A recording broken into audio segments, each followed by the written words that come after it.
Yo, what's going on, you guys? It's your boy the FOOTI to the big E here once again with another WWE video. So WrestleMania was just a couple of weeks ago. We enter our first post WrestleMania WWE pay-per-view next weekend, which is WWE Payback, brought to you by the Raw brand. So let's not waste no time, people. You know what this is just a predictions and a preview video, so let's get on with this. So first up, I want to talk about the match between Neville and Austin Aries for the WWE Cruiserweight title. Now this match was actually a decent match on the WrestleMania card. It was just an actual shame that it was bumped to the pre-show. Again, I'm expecting great things for this matchup. I think with a little bit of tinkering from the WrestleMania matchup, this match could be an absolutely phenomenal match. It wasn't a bad match at WrestleMania. If anything, the crowd didn't help things with it being in the pre-show right at the beginning. It was actually the first match in the pre-show, so that really didn't help matters. But Neville and Austin Aries put on a great match. I'm really looking forward to Austin Aries versus Neville at Payback. Obviously, TJP is now resided alongside Neville, so he will probably play a factor in this somewhere. I can see Neville getting the win, maybe with the help of TJP. Maybe TJP will then go work on with Austin Aries afterwards. We really don't know. But yeah, I'm predicting that Neville to get the win in this one over Austin Aries. Let's move on, people. Next up, I want to talk about the Raw Tag Team titles, which are held by Matt and Jeff, the Hardy Boys, who made their triumphant return at WrestleMania, defending against Sheamus and Cesaro. Now, this match should be alright. Sheamus and Cesaro have really come together well as a tag team overlay. Obviously, they had that run last year where they were against each other, and then it didn't really work out at the beginning when they first got put together. But Sheamus and Cesaro have now kind of evolved into this really solid tag team that people are actually starting to really get behind. I actually don't really mind Sheamus and Cesaro myself. Matt and Jeff Hardy came back at WrestleMania to that massive nostalgia pop from the WWE universe when Matt and Jeff were added to the Triple Threat ladder match, and Matt and Jeff just dominated it really. This should be a really good matchup, but I do predict Matt and Jeff Hardy to walk away with a win and be your Raw reigning tag team champions at the end of the night in what should be a decent matchup. So let's just move on, people. So next up, I want to talk about the match between Bayley and Alexa Bliss for the WWE Women's title on Raw. Now this one is something that's come about since the Superstar Shake-Up. Alexa Bliss was drafted over to Raw. She has got straight in the main event picture, which to be honest you would kind of expect with Charlotte going the opposite way to SmackDown.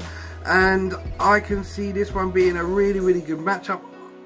A part of me wants to say I can see Alexa Bliss winning it, but I just think they're going to keep the title on Bayley till they get to this Sasha run, and obviously because that's where they're really building to, is Sasha versus Bayley, then a portrayal between good friends and whatnot. I would mind Alexa Bliss winning it off of Bayley. I really wouldn't. I think she's done a great job as Women's Champion over on SmackDown, but I just think they will keep it on Bayley. So this match should be entertaining as much as it lasts. Alexa Bliss has really developed as a wrestler. Bayley, we also know, is a great wrestler as well, so we should see something really good. It's not a match that we've really seen too often. We saw it a couple of times then on NXT, so I'm going Bayley for the win to retain, but Alexa Bliss to give a good account of herself. And let's just move on, people. Next up, I want to talk about the match between Seth freaking Rollins, the Architect, the Man, the Kingslayer versus the Destroyer, Samoa Joe. Now this match should be a really good matchup. Samoa Joe can put on good quality matches, so can Seth Rollins. This match should be great as long as they're given a great deal of time to work with it. I'm expecting good things for this match. It's not one that really wows me, but both guys are really solid superstars. They can put on great matches. Both of them have had untold great matches in NXT and the main roster, and obviously Samoa Joe back in TNA. So I'm expecting really good things for Samoa Joe versus Seth Rollins. Seth Rollins obviously to get the win. Maybe they could put Samoa Joe over and lengthen out the kind of, you know, the feud between the two, but I don't think there is really much behind this storyline apart from taking Triple H out of it that you could really go with. I think both Seth and also Samoa Joe should move on to better things after this. This storyline's been around for a while. I can't see the point of it hanging around for longer. But Seth freaking Rollins to get the win over Samoa Joe, but Samoa Joe to look dominant in the process. So let's just move on, people. So next up, I want to talk about Chris Jericho versus Kevin Owens for the United States Championship. This one was a great match at WrestleMania. I really enjoyed it. There was a lot of counter moves. There was also, you know, the brawling and the wrestling side of it. It had everything for everyone. You know, if you were a brawling fan, it had that. If you was a wrestling fan, it had that. If you like counter moves, it had that. So it was a great all-round matchup. I don't think it gets the credit it deserved at WrestleMania. I think a lot of people did kind of say, oh, it was alright, but I actually really enjoyed it. I did predict they would put on a great matchup. I felt it was a great matchup. I'm actually really looking forward to this one, because obviously I'm predicting Kevin Owens gets the win again, because obviously with the Intercontinental title now on Raw, they need to have that title go back to SmackDown. So Kevin Owens to retain, because as we know, Kevin Owens has been drafted over to SmackDown. So Kevin Owens to retain. Chris Jericho and Kevin Owens put on a great matchup again. I don't know where Chris Jericho goes from this. I don't know if there's another feud, or this is where he leaves to go off and do his thing with Fozzy. But yeah, Kevin Owens to win in another great matchup going on from their WrestleMania feud. So let's just move on, people. Next, I want to talk about the match between Braun Strowman, the Monster Among Men, and Roman Reigns. We hate you even more now than we did before because you beat The Undertaker. WWE has ruined his career with that one. This match should be alright. They've put on good matches in the past. I don't know if before next week they might change the stipulation to an ambulance match. I know that has been something that has been floating around the dirt sheets. It would make perfect sense if they did, because obviously Braun lifted up the ambulance with Roman inside and pushed it over. So it should be a really, really good matchup. I expect Roman Reigns to get the win, but I also expect WWE to keep Braun looking strong in the process, because WWE have done something really, really weird here and amazing with Braun Strowman. They've managed to make Braun Strowman a heel and a face at exactly the same time.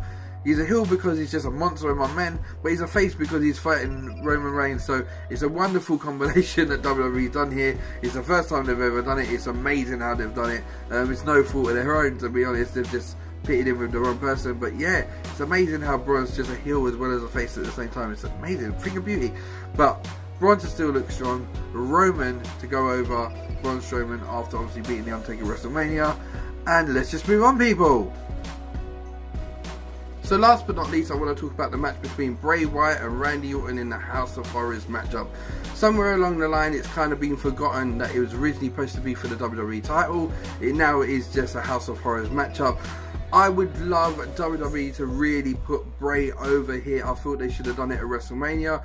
Bray was the strongest going into it. He was the strongest all the way through the matchup with the mind games and the maggots on the ring and the cockroaches and everything. It was really, really built for Bray to look dominant. Since the Superstar Shake-Up, he's now on Raw, which again I think they really ballsed that up. I think his place he should have been was back on SmackDown. They should have left him there. By the sounds of it, Bray isn't happy with it. But this matchup, for me, they have to make Bray look dominant. Only because after this, Randy Orton's going to go back to SmackDown, defend the title against Jinder Mahal at Backlash. So they really need to make Bray look dominant so he can go over on Raw. And then apparently they're setting him up with Finn Balor, which for me is absolutely mwah. I'm really, really looking forward to that one, because I love Finn Balor and I love Bray Wyatt. And the whole concept of the Demon King versus Bray Wyatt will be absolutely amazing. I can see great storyline behind it. This is the thing with Bray. There's always great storylines to go with Bray's stuff. But WWE then balls Bray up right at the end. So I'm hoping Bray goes over in this House of Horrors match, which I hope they do a really good job of, and they make Bray look really, really strong going into his next program with whoever it is. It looks like Finn Balor. So that is your predictions and preview video for WWE Payback 2017. Now, Payback to me just seems a bit thrown together, to be honest. There's so many things that have gone on since WrestleMania. Obviously the shake-up, people moving, Brock being a Universal Champion and not being around all the time because he's a part-timer, just like Goldberg was, to Bray being moved over to Raw and then having to put the House of Horrors match, which was originally intended from Backlash, over to Raw. So it just feels like a pay-per-view that's been kind of rushed and thrown together at the last minute. Normally pay-per-views like this, when they're thrown together, I really do normally enjoy them, so we're just going to have to wait and see how it unfolds. But yeah, this was your boy FOOTI to the Big E, signing off again with another video. Remember to like, share, subscribe. If you're new to my WWE videos, hit that subscribe button. I'm always back with WWE videos. I love all your support, guys, and it means the world to me. And I'm out of it, guys. Bless and peace, people. Take care.